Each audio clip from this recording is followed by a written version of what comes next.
Hi, I'm very okay, and you're in the stream. Today, in Israel, Jews discriminating against Jews. Is it because they're black? Ethiopian Israelis say that's what it feels like.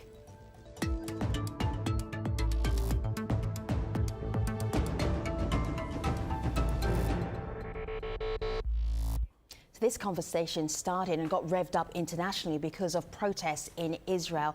The conversation is starting online here as well. Malika Bilal is out, Omar Badar is in. What are you seeing, Malika? You know, for a lot of people who are not familiar with the context, the protests seem to have come out of nowhere. But we asked people in our online community about the conditions that may have led to these protests. We have Jahangir here on Facebook who says African origin Jews are living in the worst conditions compared to their counterparts in ghettos. They are constantly under attack. Now, what that means is what we're going to explore during this show. But for those of you at home, you can tweet us using the hashtag that you see on the screen right now, AJStream, and we'll try to get to those tweets during the show. I don't really need to tell you this, but this show is so much better with your voice. Have a look here on my laptop. This is stream.aljazeera.com. One way you can get your voice into the show is by recording a video. You can also do this on your smartphone, your laptop, your computer. There's a little widget that you have to press here that allows you to record on whatever device you're recording on, and then you too can add your opinion to the stream. Hi, my name is Ran Bar Shafat. I'm a lawyer and an Israeli activist, and I'm in the stream. Racism and police harassment, that's what some Jewish Israelis of Ethiopian descent say they face every day. So, when a video went viral of police officers assaulting an Ethiopian Israeli soldier, thousands protested in Tel Aviv and Jerusalem.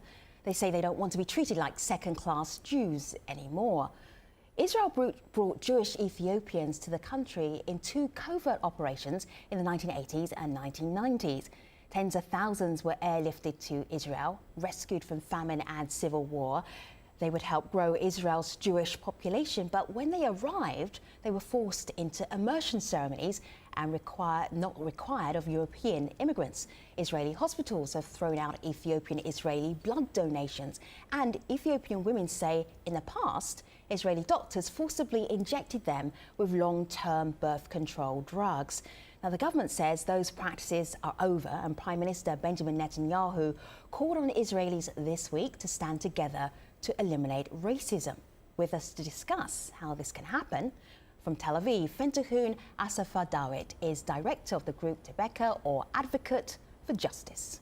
In Herzliya, Ashager Araro is in university studying government and diplomacy. In Beersheba, we have Efrat Yardeh, and she is a social activist and columnist with the blog The Hottest Place in Hell. And in Tel Aviv, independent journalist David Sheen. It's good to have you all here in the mix. I should say that David and Fentahun have quite a significant delay, so they haven't lost interest in the conversation. It just takes a little while for them to hear what we're talking about. Welcome, everybody. Let me just start here with the Israeli soldier that really inspired so many of the protests. His name is Damas Pakada. Have a listen to what he says about the protests.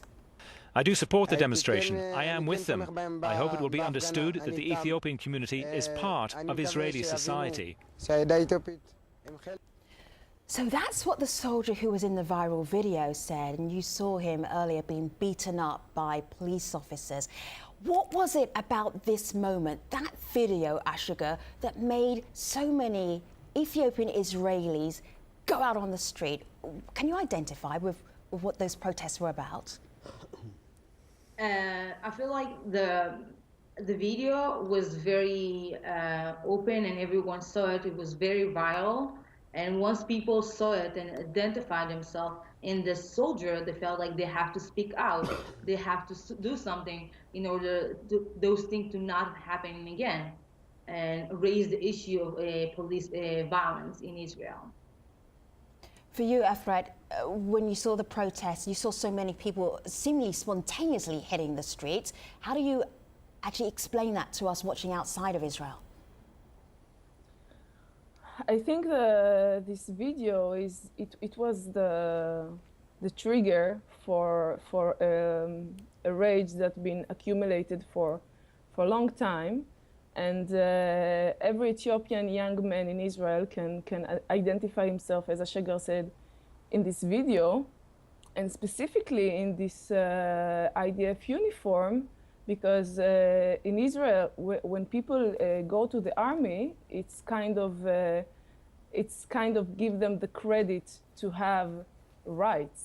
So maybe we'll talk about it a little bit later. But even when you give the things you need to give to your country, you go to the army and pay taxes and everything, you still feel like a second-class citizen. See, Efrat, you said every young Ethiopian Israeli can identify with the video. Are you exaggerating a little bit?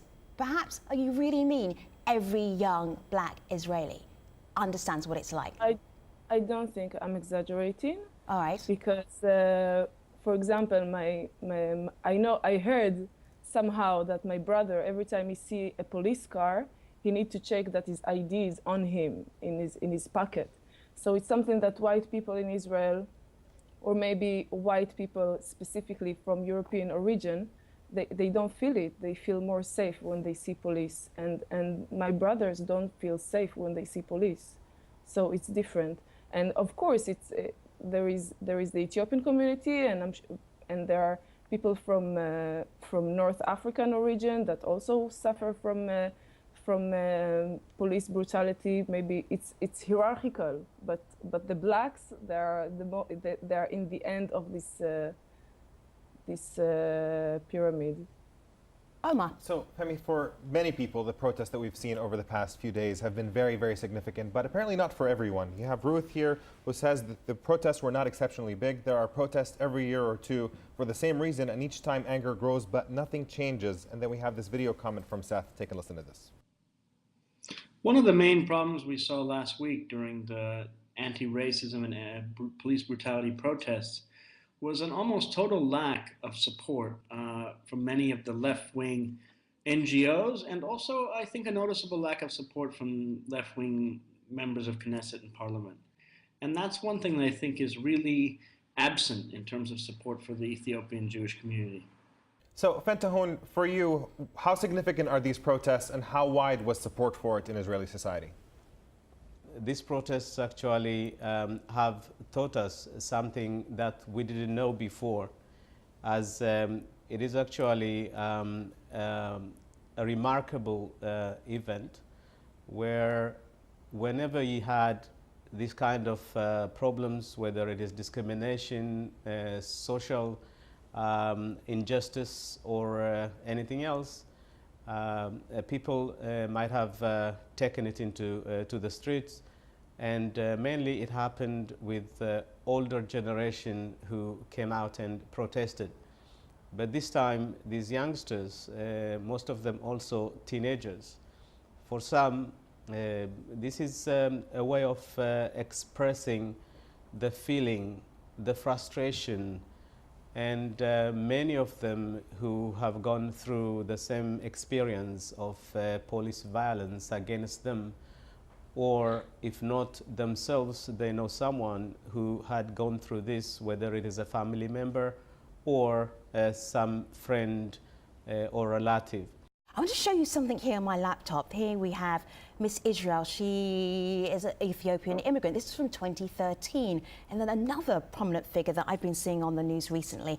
This is the deputy mayor of Tel Aviv. Again, came from an Ethiopian village, it says here in the headline, to deputy mayor. Omar, go ahead. You know, one of the things that came up pretty often online is the idea that there might be a hierarchy in Israeli society of how different people are treated. And we have Chantel here who tweeted in saying, yes, I do believe that there is a hierarchy. We are at the bottom in many places, trying to climb higher, treated poorly, and broke our backs to build this civilization.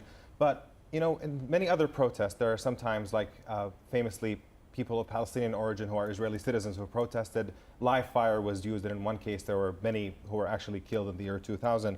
And there was no live ammunition used in these latest protests. And I'm curious, David, I'll direct this to you. Do you have a sense that the reason why there was no lethal force used against these most recent riots is because lives are more valued today, or was this a PR stunt, or what is your read of it? Yeah, well, it's very true what you said. There is a hierarchy of lives which are more important, which are less important. True, we didn't see any bullets being shot, and that's something that can't be said for protests by Bedouin Palestinian citizens of Israel, and of course Palestinians who are not citizens of Israel, etc.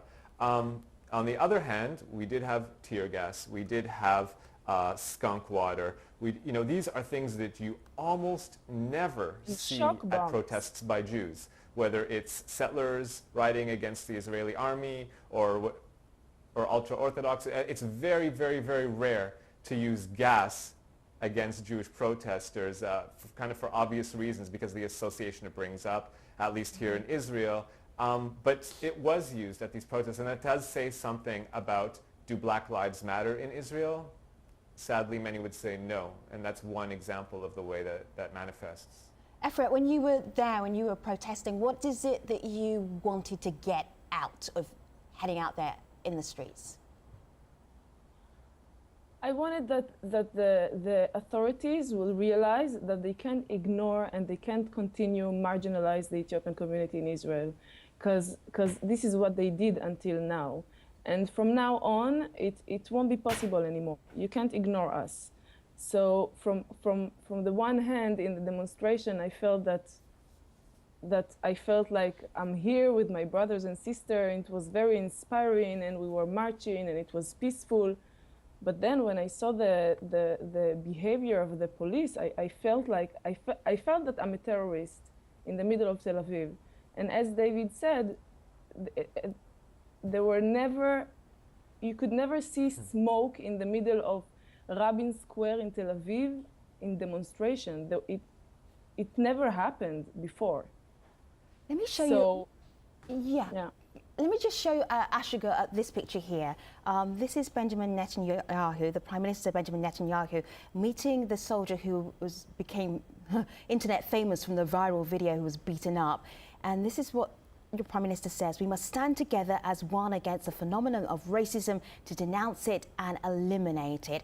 When you saw that, were you convinced about how genuine he was? Did you feel that this was maybe a moment where attitudes would change in Israel, perhaps? I feel like this was a first step of solving the problem. In the end of the day, we have to remember Israel is democracy, and democracy by their nature is imperfect, and it's full of conflicts and problems. And what we see in the last week is one of these issues that's rising up. And what we have to ask ourselves is what the society, the government, is doing to solve these issues. And for me, seeing the Prime Minister meeting the soldier that was beat up, and knowing that the officials from the police sat down with the protesters and talk about plan how to invest and how to solve this issue, was a small step in order to the right direction. Of course, all the plans that we are going to do is going to take a long time, but this is the right direction, because first time in Israel, you have the real conversation about racism, the real conversation about what can we do in order to solve those issues. And I feel like this is a great proof or a standard of democracy of Israel. So interestingly enough, in our online community, there's not much confidence in Israeli Prime Minister's ability to fight racism. We have Charlie here who tweeted in saying Netanyahu has the energy and political clout to fight racism, but he lacks the moral integrity. And we have Rep Stones here who says thinking Netanyahu can combat racism that's endemic in Israeli society is like putting a fox in charge of a hen house. Fentahun, what is your sense? I mean, we're clearly seeing that there is a widespread lack of confidence in the Israeli Prime Minister. You've met with him. What is your sense on how serious he is about this issue? What I said to the Prime Minister was a few things. One, I told him as he's almost building or preparing to establish his fourth government, this is an opportunity for him to do anything possible, anything in his power to bring about the change necessary that would be granting equal rights and opportunities for the Ethiopian Israelis in Israel. Mm-hmm. And he actually promised us a few things. One, he will fight racism in all its forms within Israel against anyone, any Israeli citizen. And two, he also agreed or promised that he's going to establish an interministerial committee that will be headed by the Prime Minister himself. Okay, Fenton, what's the timeline for that? Just very quickly, because we're crashing towards the end of this show. What's the timeline for this to happen?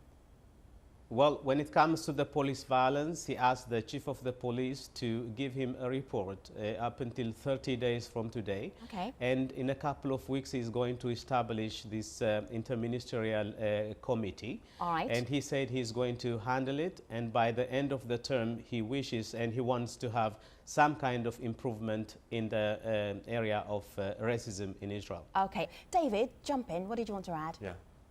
We've had a couple people speak about the state of Israeli democracy, and I think it's important that we recall that in many instances it's not a democracy, it's an ethnocracy, meaning that rights and privileges are accorded based on membership in an ethnic group, specifically Jewishness. Now, yes, within Jewish society, Ethiopian Israelis are treated worst on that scale. But we look to Benjamin Netanyahu to combat racism. An analysis, outside analysis would have to conclude that Benjamin Netanyahu is the inciter-in-chief of racism. The day before on the day of the elections, he says, Arabs are coming out in droves. Jews, you got to vote to stop the effects of Arabs voting. Well, if Arabs are equal citizens, what's the problem with them voting? We should encourage them to vote. Everyone should vote as a citizen. More to the point, how can we say we're going to combat color-based racism when at the same time he's promoting religious-based racism? You have in this country 50,000 African refugees, non-Jewish Africans, and the government has been promoting them as diseased, terrorists, criminals, rapists, calling them cancer. Benjamin Netanyahu himself comparing them to Ebola. With this kind of racial incitement towards non-Jewish Africans, is it any wonder that there's going to be some bleed also towards Jewish Africans? So Benjamin Netanyahu, is he going to all of a sudden combat the racism in the country? And what kind of racism is he going to combat? And what kind is he going to promote? And can that even happen? Ashika, just it's interesting because David is coming to this perspective from somebody who's not from the Ethiopian Israeli community. So he's looking at this from a big picture. Does anything that he's just said resonate with you? Absolutely not. Saying that Israel is not democracy is completely lying. Saying Arab Israeli, you mentioned the fact that Arab Israeli have the right to vote. This is democracy where the minority has the right to vote. I'm not saying that Israel is a perfect democracy, but there is not a perfect democracy. For democracy, then why did the Prime Minister exhort against it? Wait, I listen while you're speaking. I will appreciate that if you listen when I'm speaking. That's it. And the fact I'm not agreeing and disagreeing about what the Prime Minister said. We're supposed to intervene all the time. Okay. That's the point of Israeli culture, and that's the point of this conversation. Whatever David said, as most I could not agree more about the thing that he said. He took a lot of large issues and put it in the same bag and label it as racism because this is the way it's like easy for him. But every subject that he raised have a larger issue inside of them, and he cannot like just say it as like something small. That is the first thing. Saying Israel is not democracy is completely lie, not proving it. I'm not saying Israel imperfect. Again, I understand there's a difference between saying there is a racism in Israel. That is true. I cannot say otherwise. But Israel is not a racist country. Ethiopian, Arab, Russian, Ashkenaz people have the same right. The question is they're by the law, and we are not discriminated by the law. I don't agree. I don't agree with that. When a police officer can stop my brother and not a white guy on the street, it's not equality. When a judge see Arab or Ethiopian or someone from North African origin comparing to white European origin, they treat it differently. You I'm can't not see. saying, okay, So Efrat, the law, Efrat, the law is equality, but the reality is But- not like this. but- Also, okay, so this is specifically the in the immigration Efrat, of the Ethiopian Jews to Israel, they let's not treated in a let's different let, way. if I It's, if there I is a may difference if between, I Ladies, may ladies, just take a pause for a moment because If I Fentahun may, is a little let's not- behind us. Fentahun, go ahead. Let's not forget. First of all, Israel. I agree with Ashagar. Israel is not a racist country. There is racism in Israel, but Israel is not a racist country. The reason for that is Israel is the only country that has brought Jews from Ethiopia, and the people Because it's the here only Jewish have state accepted on earth. the Jews and greeted them in a very dignified way. And also, what I'm saying is there is a cultural difference. There is a lot of intolerance here in Israel, and having said that, we do, as Ethiopian communities here, despite the hardship and some of the racist acts that we are facing, which are very, very difficult, we need to take matters on our hands. This demonstration showed us, taught us something very, very helpful, because these youngsters knew what we didn't know, and they showed us what we didn't do before. They know the power of the media. They know the power of demonstration. And after what they have done, the Prime Minister, the Chief of the Police, they have invited everybody, and there is now a big progress as we speak. I'm just going to bring in Prime Minister. some I think it's all about us taking advantage of the opportunity that we're in, and implementing. I'm going to take the opportunity of Fentahun, you taking a breath, so I can bring in the online community. Go ahead. So we have people who agree with Fentahun and Ashagar about basically racism existing in Israel similar to any other country. You have Richard here who says, unfortunately, in all countries there is racist hierarchies. Look at the Copts in Egypt, the Dalit in India, the Berbers in Morocco. On the other hand, you have Walada Daniel here who says that Israel's case is unique. The whole state is racist and embodies the very essence of apartheid and ethnic cleansing. How can it behave in any way that is contrary to its essence? David, do you think that Israel is racist in the way that any other country has racism, or is there something unique about Israel? I haven't traveled to every country in the world, so it's difficult for me to make comparisons like that. What I will say is that there's several levels of discrimination. Obviously, there's nativism, people who came to a place first think they have more rights than people who came more recently. We see how that affects Ethiopians, sadly. We have classism, people who have more money think they deserve more rights. Again, that affects. And we have color-based racism, white supremacy, pigmentocracy, and that also most harshly affects Ethiopians. But in addition to that, we do have Jewish supremacy and Jewish privilege, where people who are Jewish have more privileges, people who are not Jewish or less Jewish, however you define that, have less privileges and less rights. And unfortunately, that's the state. We have just this week we have an entire village of Palestinian Bedouin citizens of Israel being completely wiped out, and a Jewish settlement being put right on top of it. If that's not racism based on your ethnic group, I don't know what is, and we can talk here for hours about all the ways that happens. 50 laws in the Knesset. This isn't to be disputed, but we can talk about this all night. There is an extra level of racism here, and it's the way that these different systems of oppression, these different matrices intersect, that makes Israel somewhat unique. Sadly, I don't think we can isolate one kind of racism, just the color-based racism, and somehow eliminate that, but leave the other one, the edifice of the other Jewish-based racism, intact. So we have a couple of people disagreeing. I think it would be a good way to close. We have Imali here, who is optimistic, says national concerns make Israel perceivedly unfriendly. However, that's not the case, and eventually immigrants are accommodated. On the other hand, Abdullahi here does not see things getting better. He says Israel is an intolerant society. These black Jews are clearly second-class citizens, and they will continue to be discriminated against. This is the moment where I'm wrapping up the show. This is the moment where if you're watching on TV, you need to get online. Stream.aljazeera.com. Ashika, Efrat, Fentahun and David will continue this debate at stream.aljazeera.com. Before I go, though, let me tell you about the next show. The United Nations is accused of having a culture of silence when it comes to allegations of sexual abuse in its peacekeeping missions. We'll be looking at that on our next show. See you soon.